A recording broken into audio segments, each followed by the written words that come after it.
शांतिपीठ भारत की ओर से 5 जून को विश्व पर्यावरण दिवस के उपलक्ष्य में पर्यावरण सप्ताह मनाया जा रहा है। इस अवसर पर अध्यक्षता कर रहे वाइस चांसलर साहब जनार्दन राय नागर विश्वविद्यालय एस सारंगदेव साहब की अध्यक्षता में कार्यक्रम की रूपरेखा सुनिश्चित की गई। डॉक्टर साहब, पर्यावरण शब्द शिक्षा जगत से बहुत ही गहनता से जुड़ा हुआ है। जब से आप विश्वविद्यालय का कार्यभार संभाला है, आपने नवाचारों को साझा किया है।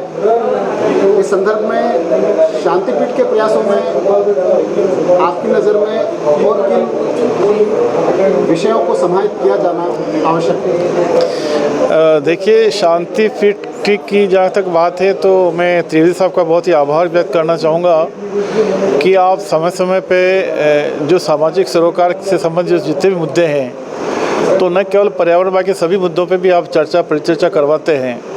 और उसका एक सुखद परिणाम ये होता है कि बहुत सी बार जो चीज़ें, बहुत से ऐसे पॉइंट्स, ऐसे इश्यूज़ जो अनछुए रह जाते हैं, वो भी सामने आते हैं। और जो भी लोग इस हमारी शांतिपीठ से जुड़े हैं, वो सभी लोग बहुत ही जागरूक हैं। वो अपने आप में हर विषय पे अपनी गहन अभिरुचि रखते हैं और सबसे बड़े एक अच्छे सजेशंस देते हैं। देखिए, पर्यावरण की बात करते हैं तो अभी वर्तमान में करीब 8 अरब के आसपास पूरे वर्ल्ड की पॉपुलेशन है और 2050 तक करीब 9.7 अरब के आसपास हो जाएगी। तो आप देखिए, हमारे जो प्लेनेट और जो हमारे जितने भी रिसोर्सेज हैं वो एक फिक्स है, लेकिन पॉपुलेशन बढ़ती जा रही है, हमारी आवश्यकता बढ़ती जा रही है।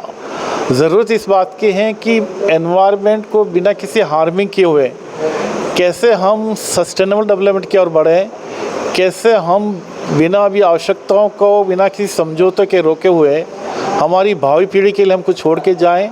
तो ये एक बहुत ही गहन विषय है जिसमें हमें फोकस करना बहुत ज़रूरी है। हालांकि अभी भी हम बहुत लेट हो चुके हैं, जिससे ग्लोबल वार्मिंग हो रही है, इन्वायरमेंटल के इश्यूज़ आ रहे हैं। और आप देखिए, कोविड-19 पैंडेमिक में हमने देखा था, अभी भी जिस तरह से देखते हैं कि जो एक वेदर का और बारिश का जो शेड्यूल है वो भी डिस्टर्ब हो चुका है। तो अभी बहुत ही एक ज़रूरत इस बात की है कि केवल हम चर्चा परिचर्चा ही नहीं करें, बल्कि हम उस पर अमल करने की कोशिश करें।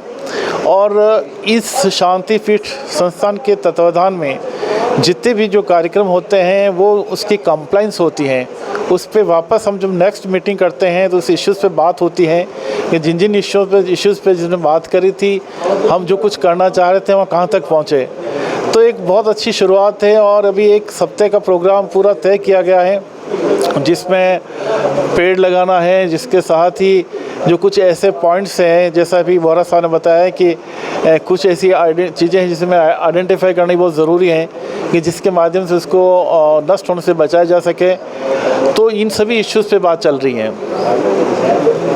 महिलाओं की भागीदारी पर्यावरण संरक्षण में किस तरह से सुनिश्चित की जा सकती है, जिससे समाज घर और बाहर दोनों तरफ पर्यावरण के प्रति जागरूक हो सके? देखिए, महिलाओं की तो शुरुआत उठते शुरू हो जाती है, क्योंकि जिस तरह से हमारे भारतीय महिलाएं, देखिए आप कई, अगर वो जॉब में भी हैं तो भी शुरुआत करती हैं घर से, चूल्हे से शुरू करती सुबह से ही। तो जिस तरह से नल पानी का किस तरह से सदुपयोग किया जाए, अगर घर में छोटा मोटा गार्डन है उसको किस तरह से उसकी पानी पिलाया जाए, कैसे कपड़े धोए जाए, पानी बचाया जाए। तो महिलाओं की आज के परिप्रेक्ष्य में बहुत बड़ी ज़रूरत है।